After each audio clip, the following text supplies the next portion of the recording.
Let's start with our assessment of the current status of the war. First, we maintain that Russian forces are experiencing a critical shortage of anti-tank guided missiles and man-portable anti-tank weapons.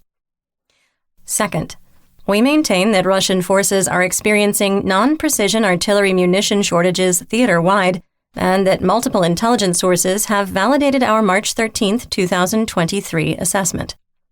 Third, we maintain that the Ukrainian defense of Bakhmut has reached a critical state.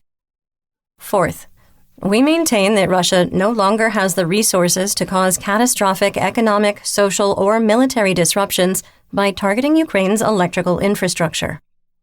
Fifth, we maintain that Russia can no longer tap its strategic reserve of caliber cruise missiles and can only launch its monthly production of 25 to 30 missiles. Sixth, we maintain that there is a risk of a nuclear accident due to the de-energization of Ukraine's electrical grid as long as the Russian Ministry of Defense, or MOD, continues to target Ukraine's power industry.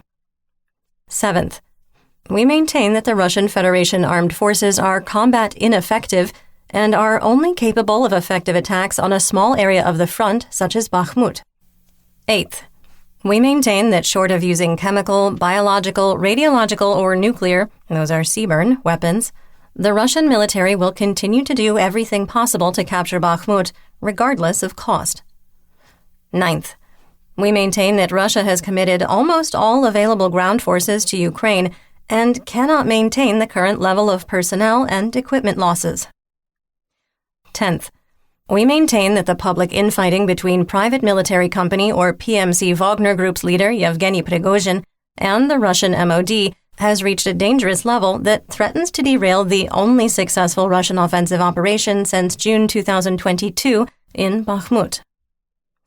11th, we maintain that the Russian MOD is actively working to eliminate the influence of PMC Wagner Group and Yevgeny Prigozhin, both on and off the battlefield.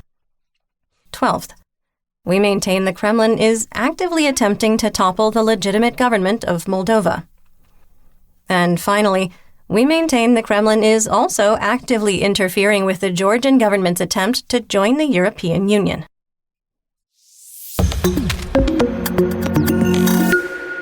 One year ago yesterday, on March 15, 2022, we assessed, quote, Russia's ability to wage war in Ukraine continues to be diminished.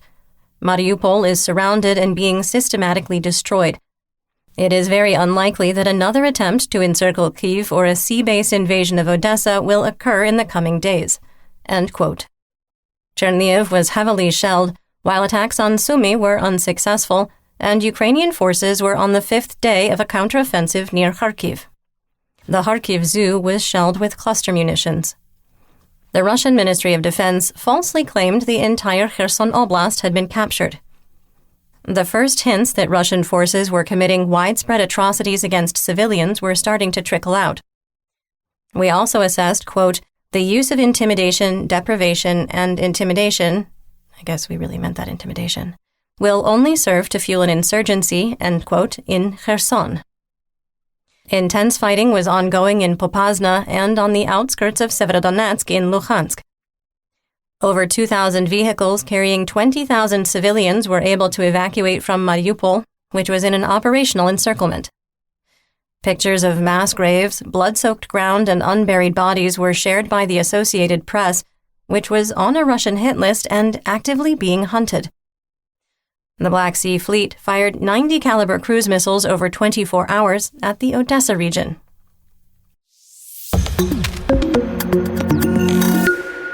Let's get some regional updates, starting with Kharkiv. Fighting continued in the southern part of Khrianikivka, with no reported change in the situation. Despite the clear evidence of continued fighting, the Russian MOD only reported artillery shelling. The city of Kharkiv was attacked with S-300 anti-aircraft missiles used for a ground attack, striking a school and causing damage to the surrounding area. No casualties were reported. Moving on to the Donbas region in Luhansk. Information was more limited with the departure of Luhansk Oblast administrative and military governor Serhiy Haidai. Based on reports from the General Staff of the Armed Forces of Ukraine, or GSAFU, and Russian and Ukrainian sources, the intensity of ground fighting declined compared to March 14th. In the Svatava operational area, the GSAFU and Russian MOD reported that Novoselivsk was shelled.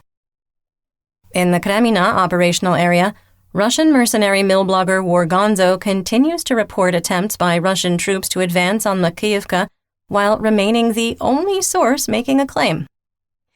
Positional fighting continued near Nevsky with no change in the situation. Fighting continued in the forests around Kremina and near Dibrova. In the Lysychansk operational area, fighting for control of Bilohorivka, the one in Luhansk, continued, with Russian forces attacking from Zolotorivka and Novodruzhesk. Wargonzo reported that tradition was maintained and the attacks were unsuccessful. Luhansk People's Republic, or LNR, officials admitted that Popasna would never be rebuilt. In a recently released report outlining the reconstruction objectives for 11 cities and 17 municipal districts, Popasna was not mentioned. The town, which sat on the Minsk II border, was once home to 20,000 and had been subjected to repeating fighting since 2014. Russian forces considered the railroad hub a critical strategic target, and the town was under siege from February 24th until its capture on May 8th. The victory was achieved by systematically destroying the town with artillery ordered by Russian General Lapin, leaving only 200 civilians in the town when it was occupied. The logistics node Russia wanted to capture intact was destroyed. In northeast Donetsk, in the Siversk operational area, Russian forces once again attempted to advance on Spirna and were once again unsuccessful. In the Solidar operational area, we had assessed yesterday that Zaleznyansk was under Russian control because the only ground line of communication, called a GLOC, that's a supply line, to support its defense had been severed. Well, PMC Wagner released a video showing their mercenaries occupying the village. The United States Secretary of Defense, Lloyd Austin, addressed the situation in Bakhmut during a press conference after the Ramstein Working Group meeting, saying, quote, "As for the importance of Bakhmut, I would point to the fact that it is President Zelensky, of Ukraine, who decides what is important and what needs to be redeployed. If he decides at some point in time to redeploy forces, it will probably mean that he is doing it to maintain an advantage. But whether Ukrainian troops stay there or not and how long they stay there is President Zelensky's decision and no one else's. And again, our goal is to make sure that we support him no matter what the decision on the battlefield is." End quote. In the Bakhmut operational area, PMC Wagner advanced approximately 1 kilometer into the eastern part of Orikhovo-Vasilivka, with intense fighting continuing. There is also intense fighting in the area of the Azom metal factory complex, with Ukrainian forces straining to hold defensive positions on the southern edge of Yahidne.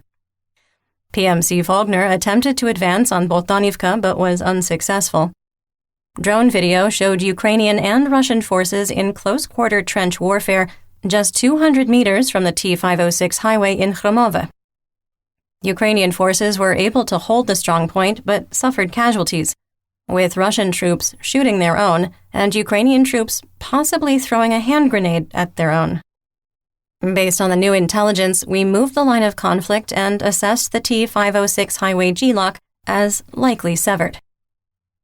We still see no indications that Russian forces are attempting to create a technical or operational encirclement of Bakhmut, and they continue to fight an attritional battle plan. Wargonzo claimed that Russian forces had reached the area where the MiG-17 statue was, which was denied in the latest update by PMC Wagner. Ukrainian officials reported approximately 3,000 civilians of an original population of 70,000 remained in the city, including 33 children. Kostiantynivka was pounded by Grad rockets fired by Multiple Launch Rocket Systems, or MLRS, for hours, with Malcontent News war reporter Katie Livingston reporting the explosions could be heard in Kramatorsk, and which she described as, quote, endless. A criminal investigation was opened in Kramatorsk after officials discovered a mass poisoning of stray dogs in several city districts. Veterinarians were only able to save 2 animals. Officials say the act was intentional and that a toxic drug was used. If the person or persons are caught, they could face up to 3 years in prison. Quick sidebar. If you visit our Patreon, you'll find a free article confirming that this was the last thing our chief content officer wanted to review yesterday, of all days. There is a German word that I just learned that I think applies here, Weltschmerz. It's basically being tired and sad about how cruel the world is. In Novoluhansk, PMC Wagner-aligned, unaffiliated Russian state media journalist Mariana Naumova reported that living conditions for the remaining residents were poor, and neither the Donetsk People's Republic, or DNR, nor Russian occupation officials have done anything to support the town. Naumova reported, quote, "Of the almost 3,000 pre-war, now several hundred local residents live in the village. For almost a year, the village has been living without electricity, gas, and water. Several shops have opened, but because of the terrible roads, there is a big problem with transport." End quote.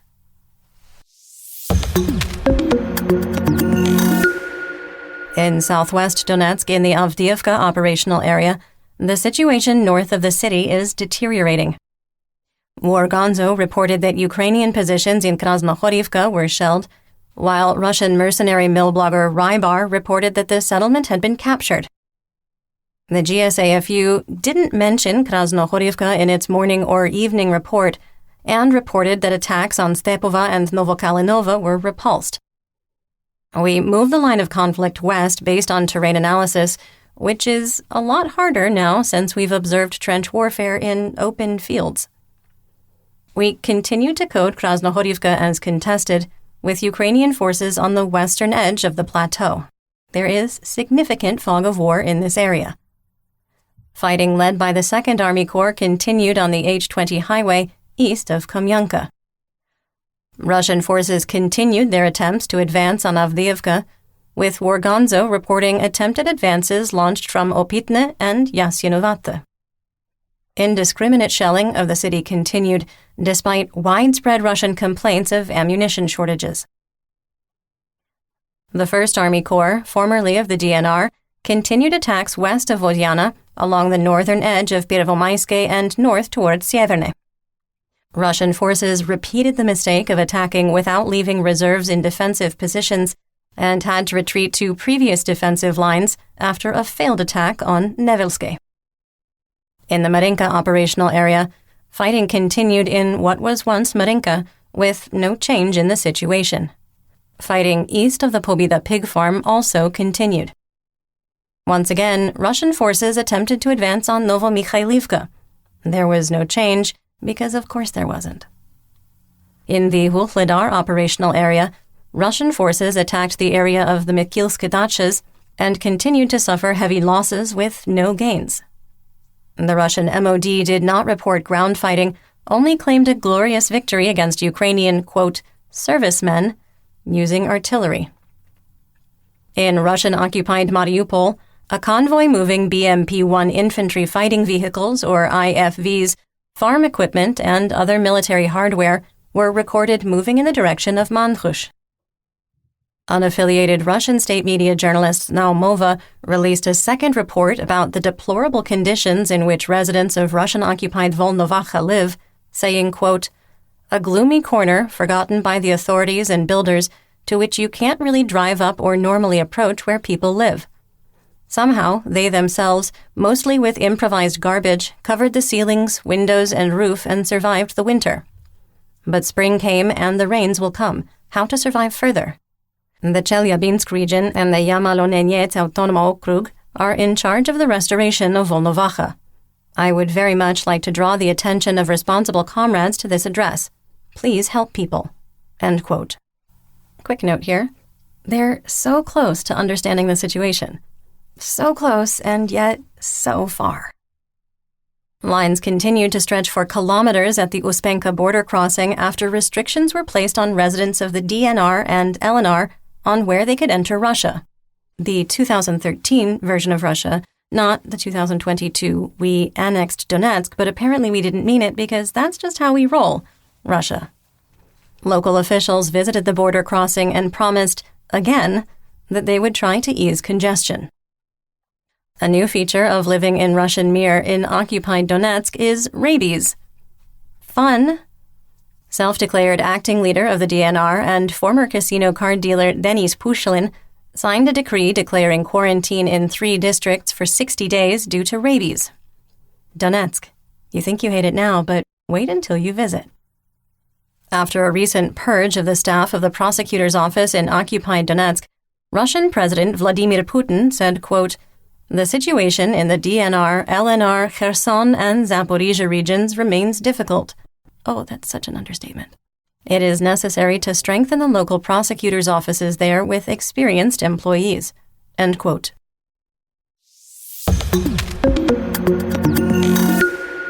Moving on to Zaporizhia. Ukrainian forces launched a reconnaissance and force attack with an armored platoon supported by a mechanized infantry platoon in the direction of Robotyne. The attack failed, with Ukraine losing 2 tanks, 3 armored personnel carriers, and approximately 25 troops, rendering the entire force combat destroyed. Despite the video evidence and claims by Vladimir Rogov that were close to reality, the Russian MOD wrote fan fiction, claiming 3 armored vehicles, 4 pickup trucks, and 1 self-propelled howitzer were destroyed, and 75 Ukrainian troops were killed. Some assessment here. We've talked about how hard it is to count casualties, and the report shines some light on how the Russian MOD estimates Ukrainian losses. If we use the Russian MOD combat report and assume each IFV was full of dismounts, no one survived, and there were 5 soldiers in each of the imaginary pickup trucks, plus the estimated 24 casualties shown on video, you do come to an answer of 75 killed in action. In occupied Melitopol, further signs that the Kremlin cash reserve is in worse shape than reported, a movement has started among collaborators called Gauleiters Abandoned Their Own. Former Ukrainian nationals who went to work for Russian occupiers have not been paid since December. Yuri Chernychuk, the former deputy chief engineer of the Zaporizhia nuclear power plant, or ZNPP, was issued a notice of suspicion of committing a criminal offense for aiding the aggressor state by intentional actions aimed at helping the aggressor state to cause harm to Ukraine by implementing the decisions and actions of the invaders.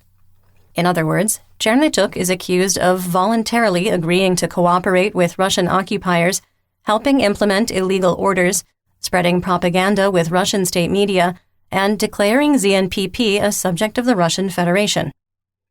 He is also accused of forcing the power plant employees to collect information about their work to provide data to Rosatom beyond his normal scope of duties. There were no updates on the status of the Zaporizhia nuclear power plant.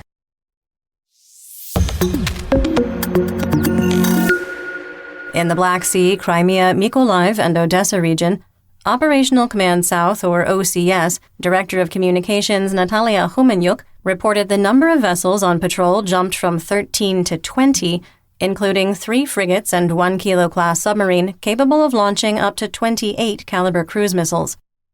Humenyuk said that the fleet was widely dispersed and displaying a, quote, unusual pattern, leading officials to believe that the Russian Navy was searching for debris from the MQ-9 Reaper that crashed on March 14th. In western and central Ukraine, Russian and Ukrainian forces traded artillery across the Dnipro River. Russian forces executed 88 fire missions, firing 413 artillery rounds, mortars, rockets, and indirect tank fire. Kherson was shelled 5 times, targeting the Ship district and residential areas, wounding 3. Overnight, Biloserka was heavily shelled. The town of Oleksandrivka, the one in Kherson, sat on the line of conflict from March to November and was the scene of repeated fighting, leaving the town completely destroyed. Reconstruction and sustainment efforts have started, with photos showing stacks of lumber next to gutted homes.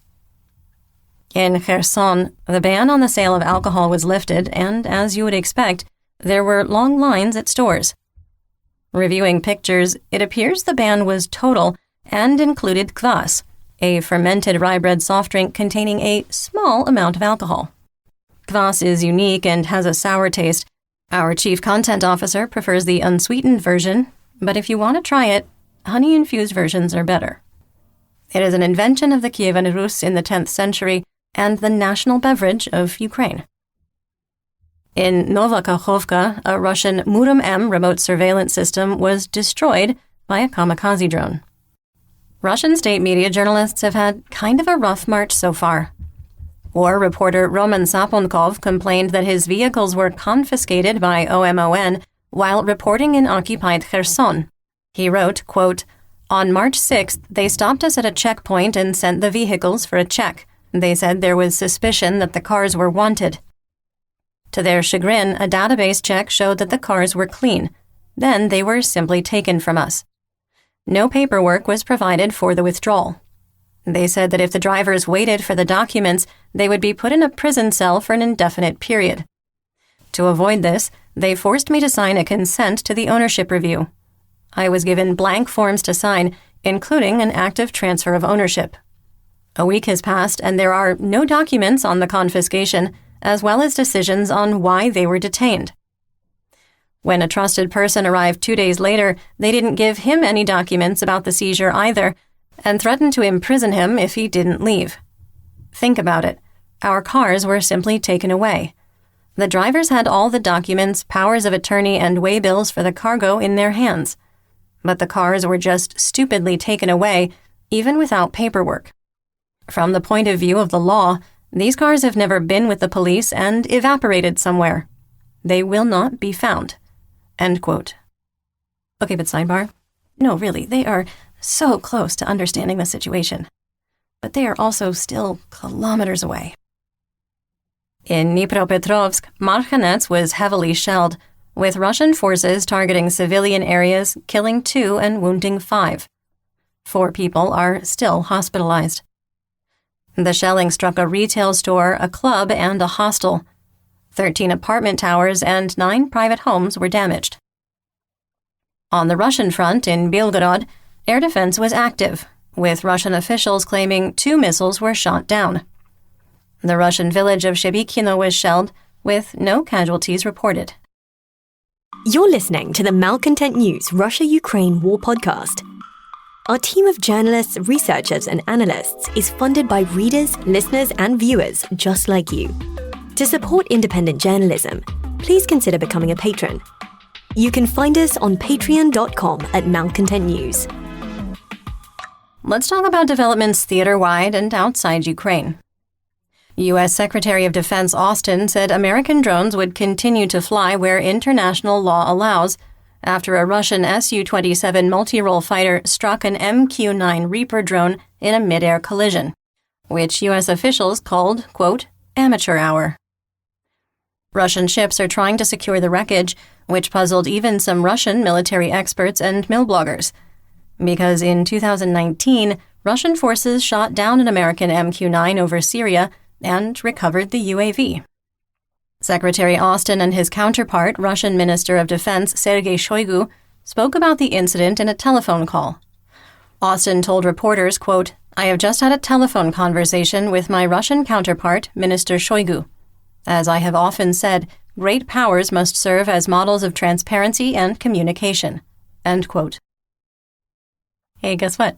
We're back to 0 days since someone in the Russian government has threatened nuclear war. Russian ambassador to the United States, Anatoly Antonov, said, quote, "Intentionally attacking a Russian aircraft in neutral airspace is not just a crime under international law, but also an open declaration of war against the largest nuclear power." End quote.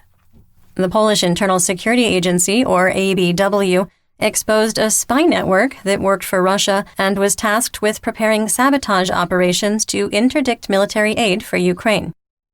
The ABW detained 6 people during the investigation, and an alert was issued on railroads and national critical infrastructure facilities due to all of the spying activities. The arrested persons are foreigners, quote, from the eastern border, allegedly working for the Russian Federal Security Service, or FSB. ABW agents found hidden cameras on important routes and railroad junctions that recorded the movement on railway tracks and uploaded images via the internet. Cameras were found near the military airbase in Yashamka, near Rzeszów. The airport is the main transit point for Western armaments and ammunition going to Ukraine. More cameras were found in other parts of Poland. Quick sidebar, I checked the notes, and I don't see any angry, hollow threats of nuclear war from NATO officials over this. Weird. Nadia Ivanivna Prichodko, 54 years old, was convicted to 15 years in prison for providing coordinates to where humanitarian aid was being distributed to the Ukrainian military, photographing the results of airstrikes, artillery, and rocket attacks, and providing correction information in Kharkiv from February 25th through March 9th, 2022. Prichodko was convicted for not only sharing the information, but instructing when to attack to maximize casualties. Working for the FSB and sending information directly to two people in the Russian military, the former postal employee was arrested on March 9, 2022, while documenting the results of an attack. The 10th Rammstein Working Group meeting was held, with nations coordinating military aid for Ukraine. After the meeting, Canada announced it would send another 8,155mm artillery shells and 12 air defense missiles. Sweden agreed to transfer 10 Leopard 2 tanks. Spain announced it would send 4 more Leopard 2A4 tanks. And Norway agreed to provide 2 NASAMS anti-aircraft systems in cooperation with the United States. Denmark announced a $140 million aid package that includes small arms ammunition, heavy machine guns, and air defense missiles. The working group also discussed systematic ammunition shortages, with Secretary Austin saying, quote, "We also need to find ways to get new donations of ammunition and air defense systems to Ukraine. To increase ammunition production, members of this contact group are coming together to develop innovative solutions to industrial production problems." End quote. Israel confirmed they approved export licenses for the sale of anti-drone jamming systems on February 15th, which could help Ukraine counter Iranian UAVs being used by Russia.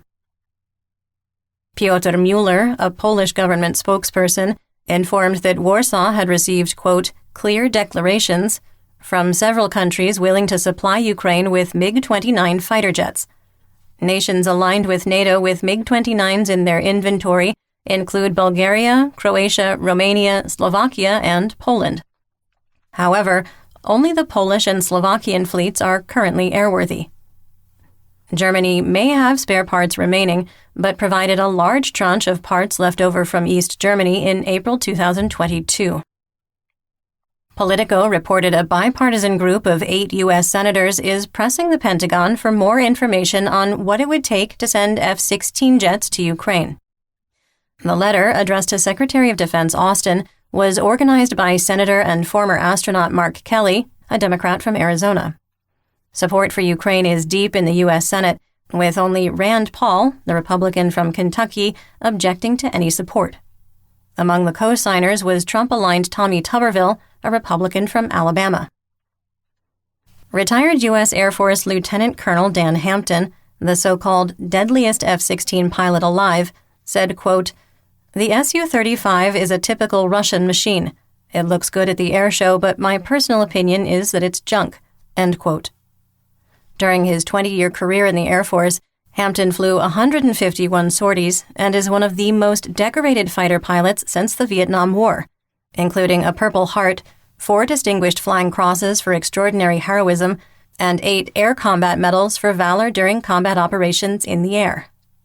Hampton added there are enough retired American fighter pilots ready to protect the skies of Ukraine, declaring, quote, "I'll even go myself," end quote. Assessment. As 19th century U.S. American author Mark Twain allegedly said, quote, "Everybody talks about the weather, but nobody does anything about it," end quote. After 53 weeks of talking about sending fighter planes to Ukraine, it is well past time to do something about it. As Mark Twain probably also said at some point, quote, "Good grief, people. By the time you've made a decision, the F-16s will be obsolete," end quote, or something like that.